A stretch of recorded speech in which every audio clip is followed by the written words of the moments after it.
Дојранското езеро се прелева, а хидросистемот Ѓавото непрестано го дополнува со нови количини свежа вода.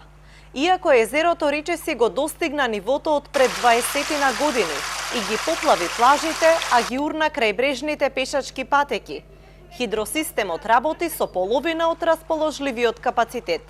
Максималните количини вода што може Ѓавото да ги дотура во Дојранското езеро изнесуваат 1000 литри во секунда, а во моментов езерото се полни со 400 литри во секунда.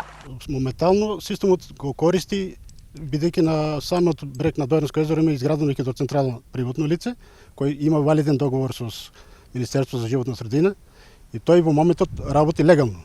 Иначе моментално системот работи нелегално за дивокорисници. До 2012 година системот легално ги снабдуваше водокорисниците со вода.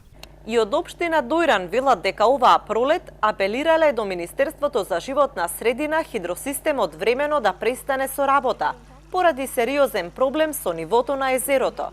Но по прекин од 2 дена повторно почнало со работа, а одговорот од Министерството за животна средина бил дека концесионерот, сопственик на хидроцентралата, мора да добива минимум 200 литри вода во секунда, бидејќи таков е договорот.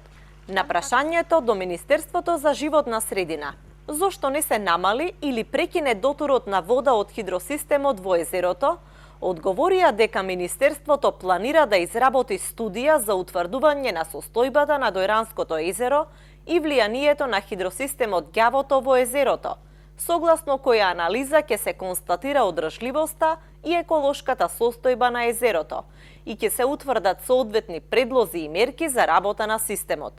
При тоа, укажуваме дека согласно договорот што го има склучено Министерството за животна средина, со мала хидроелектрана постои обврска со обезбедување на утврдени минимални количини за работа на хидроцентралата, поради што Министерството мора да постапува и да ги почитува условите од договорот.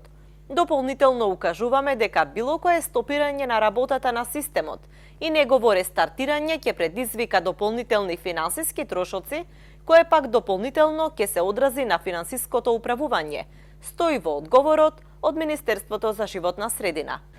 Какво е влијанието на зголеменото ниво на водата во езерото врз биодиверзитетот пак, дополнително треба да се истражува и утврдува. Дојран е прогласен за заштитено подрачје, споменик на природата од 2011 година.